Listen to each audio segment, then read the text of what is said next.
Good morning. It's April the 3rd, 2018. Time to kick off another trading day.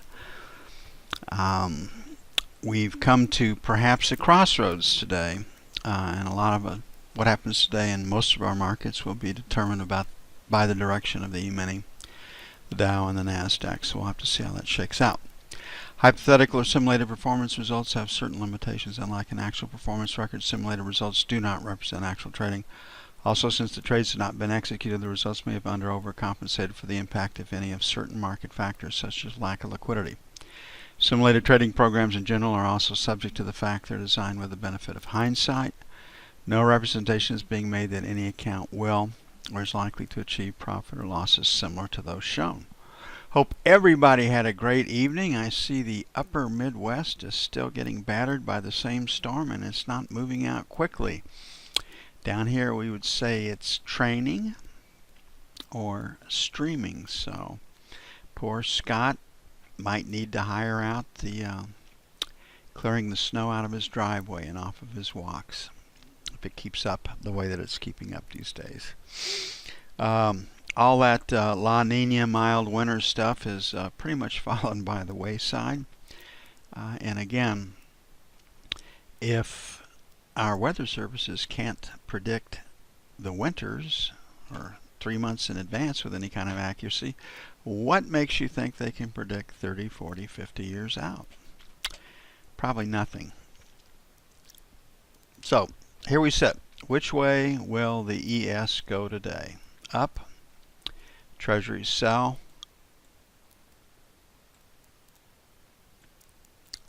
ES down. Treasuries up. Now what we've noticed over the last 5 days is that with the heavy selling in equities, treasuries have been up a little bit, but not a whole lot. So it's a reluctant flight to quality move. It's there, but the lid doesn't come off the market. It does not explode to the upside. And the reason for that is that we're in an environment where the Fed is raising interest rates, and that caps rallies. So a lot easier to see whether you should sell into rallies in treasuries than it is in equities today. The selling in equities overnight, Europe and Asia caught up with the selling that we had yesterday. At one point the Dow was off 700 points. I think at the end of the day up off just under 600. So very, very heavy selling yesterday. I don't see Tesla making a comeback. Tesla is facing bankruptcy. Facebook is going to stay under pressure. They're very topical right now, and they committed the cardinal sin of letting a Republican research political research for the campaign use some of their data. That's why they're being attacked. Google and Apple are missing most of this. Amazon's under pressure from comments from the White House. So Tesla, hard to see it coming back. Facebook probably still under pressure. Amazon's probably still under a little bit of pressure. Apple and Google aren't, comparatively speaking. So really right now this would be the third day, and on the third day, if the selling does not continue in the E-mini, the swing trader will cover shorts. And when you go back and you look at bar charts, you see I've got 2 days of buying, then the market sells. I got 2 days of selling, then the market rallies, and that's just the impact of the swing trader exiting the positions that gave you the rally or the sell-off. We have some news today. Motor vehicle sales, 17, writing like an Arab today, million. And IBD tip business optimism index at 55.2. Neither one of these pieces of news will impact trading, in my opinion. So our first trade today is sell 3 to 7, 11 to 15. If the Emini starts to break and sell, we do not want to be short. On the buy side, I think we can go lower, so we'll start off at 25.29 for buy 1, 17.21 buy 2. Try to pick up this area right over in here where we've had buyers before. We'll put a question mark at the buck.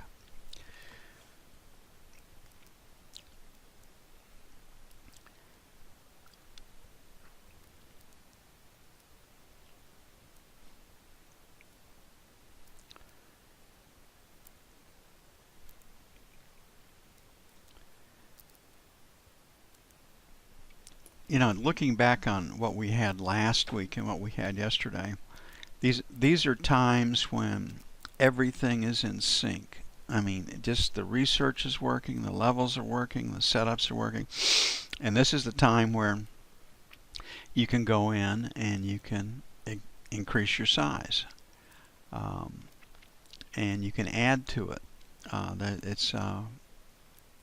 It's wonderful times, and we'll have a couple of months a year where we get in those conditions in each one of our markets, and then we have this explosion in volatility, and that usually lasts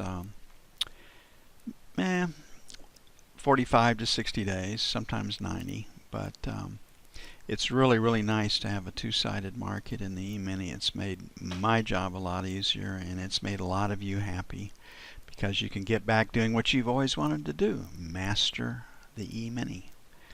Okay, 16 to 20 is number 1. 23.27, sell 1. 31.03, sell 2. The buy side, 8 to 12 is number 1.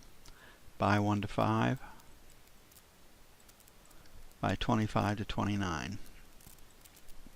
And you might even take that down to 21 to 25. It's just we're trying to pick up this area over in here.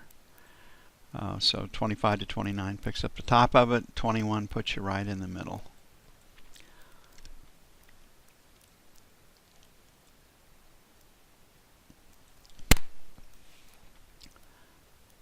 I'd say your spring is. Our spring hasn't come yet either. We warmed up a couple of times, but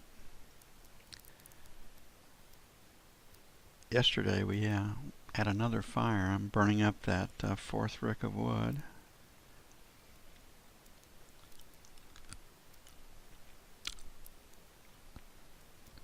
Feels pretty good.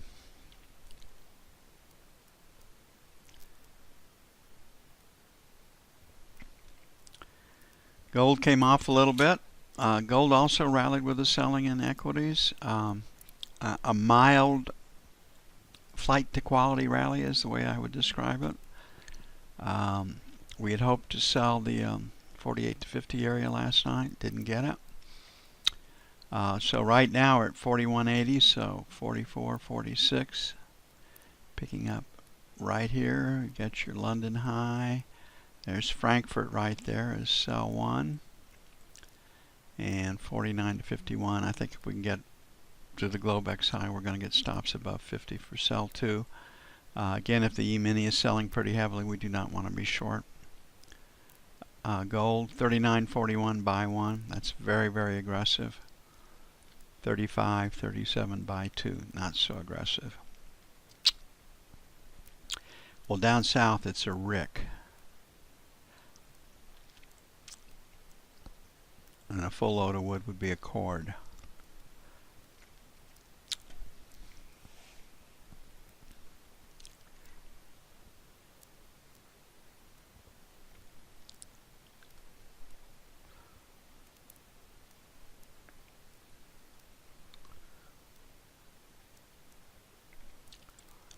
Only burn oak right here. I have to pay a little extra for it, but it sure burns better than ash and some of the other woods that you can get here.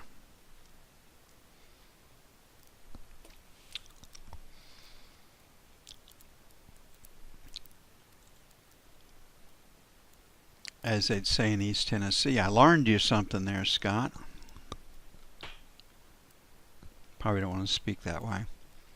My wife's right. I'm from the uneducated part of the state.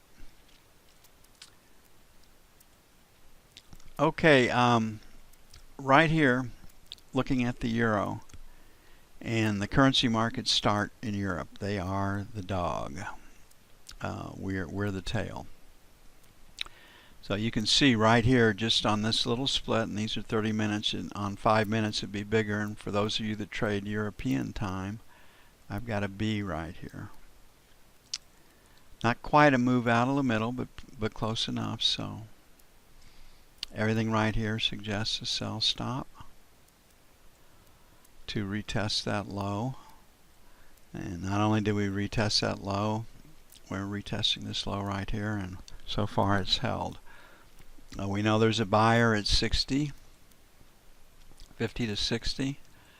Right now there's a seller at 24, so it's pretty safe to assume that maybe we've got a 124 plus, 123.50 minus market this morning.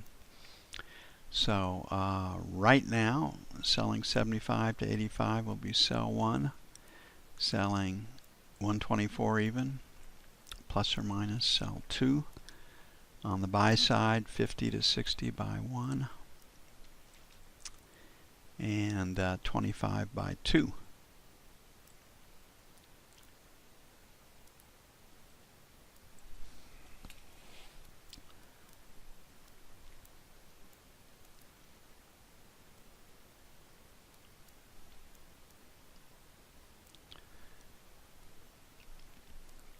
Scott's suffering right now. It takes one day to get used to warm weather, and he's back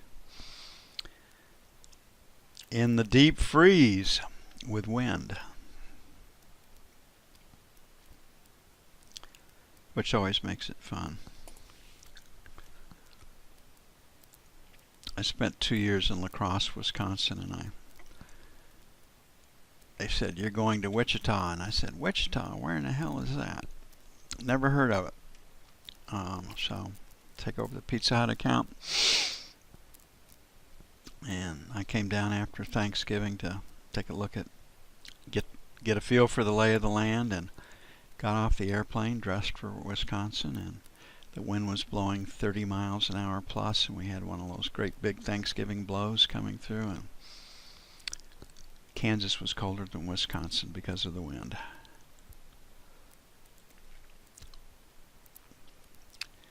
Okay, can we bust 63? Right now we're trying to break it. Got a seller at 63.50. Top of value is 41.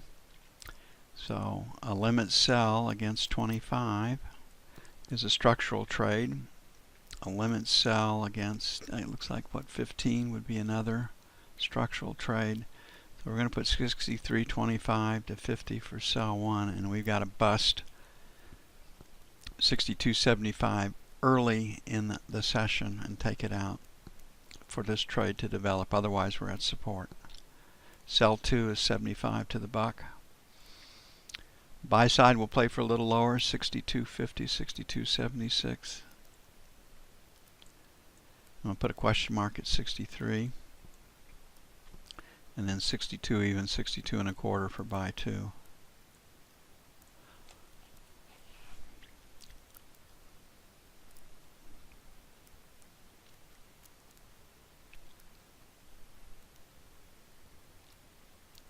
Okay, the APIs come out tomorrow night, not tonight.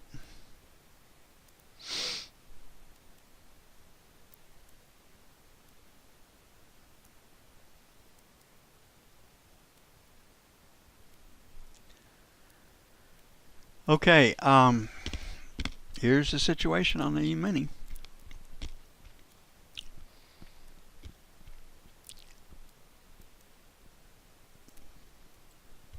Do we get this third day of selling? And you can see that we're rejecting prices previously below 2600 on a bar chart basis. It's lower than that. It's actually at 75.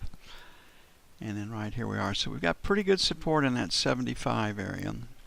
And right now, just looking at where we might 2610, give or take a little bit, picking up those lows right there. 2613.14 off of a bar chart. You can fine tune that on the screen right here. So structurally, what catches my eye, obviously we've got this low here at 90, this low here at 95, that low at 94, this low just at 2600. So 90 to 95 is going to be our first little band of resistance in 2600. So we've had some really 2600 right here stands out. The spill from 2612. The spill from 2620. So right here we sit. We've got a leaning P volume-wise in the congestion area for sure. We got a chance to trade up, so we'll make 94, 99, so on the idea we might get a little higher. And then I'm going to put 9 to 14 for sell 2. I think we get through the buck. Pressure's on the shorts. Okay, I'm not sure we can bust 75 today. In fact, my guess is we probably are going to get a consolidation day out of this. So 76 to 81 will be buy 1. And then 66 to 71 will be buy 2. No, I was a quarterback and punter. Actually, I warmed the bench. I was a live blocking dummy. I just didn't know it.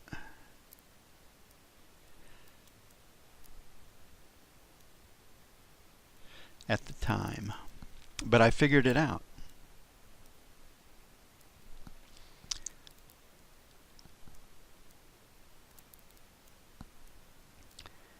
Football is the greatest sport in the world for learning the lessons of life, but it comes at a pretty high cost. Charles, yes. Your wife was right. You are from the dumb side of the state. Yes. It was the dumb side of town. It's a Wichita lineman. I know that, and I actually know the guy that sang that song. I ducked that one. I know exactly that song. Okay, then I'm the dumb one. So you know, we actually know him. We know where he lived, and before he got Alzheimer's and Clint Campbell? Yeah, he's from Wichita. That's the Wichita lineman. Yes, I didn't know if I spelled lineman right. No, you got that right. I knew what you were talking about. I just. Well, you made me look silly then. Good job. Touche. Anyway. And on Tesla, do we still know that Tesla's bankrupt, or was this still part of Musk's little April Fool's joke?